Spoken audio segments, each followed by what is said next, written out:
I appointed General Ogolla. General Ogolla is among the people who went to Bomas to try and overturn my victory. Do you know that? But because when I looked at his CV, he was the best person to be general. I called him and I sat him down.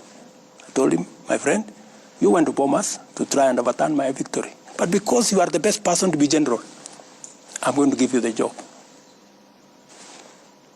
That is how it works with me.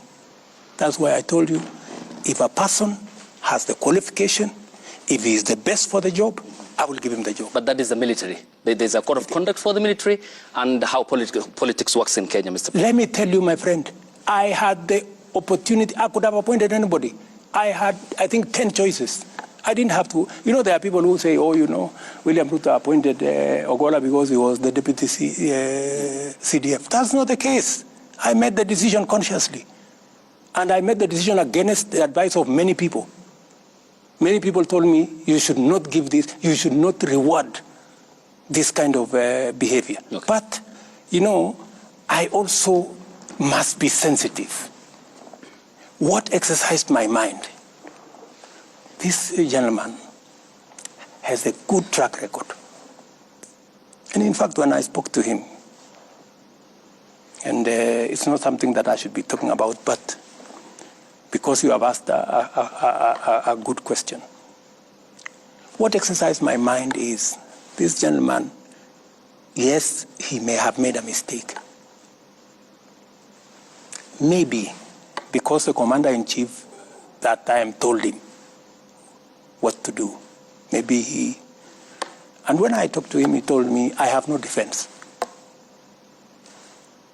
He told me, I have no defense. You do with me whatever you want. I cannot defend. It was wrong.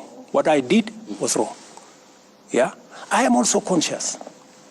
My good friend Ayub. I'm also conscious that since independence, there is nobody from Nyanza who has ever been CDF. And it also played in my mind that I don't want a situation where a whole community think they cannot occupy a certain office. So many things that are part of my system overweighed the mistake he had done. Okay. You know? So I want to tell you that I make very sensitive appointments. I make very deliberate appointments. Many of the appointments, of course, that do not have to directly require my signature. Many of these managing directors, I don't know who, they are interviews all over the place. Okay. You know, so, and when a panel decides, for example, I was brought a panel that interviewed the CEO of museum. And just by coincidence, you know, the person who became number one was my classmate. And I never even asked anybody to assist her. So when it came to me, I told my friend, you know, if she's the best, she was a lady. Okay.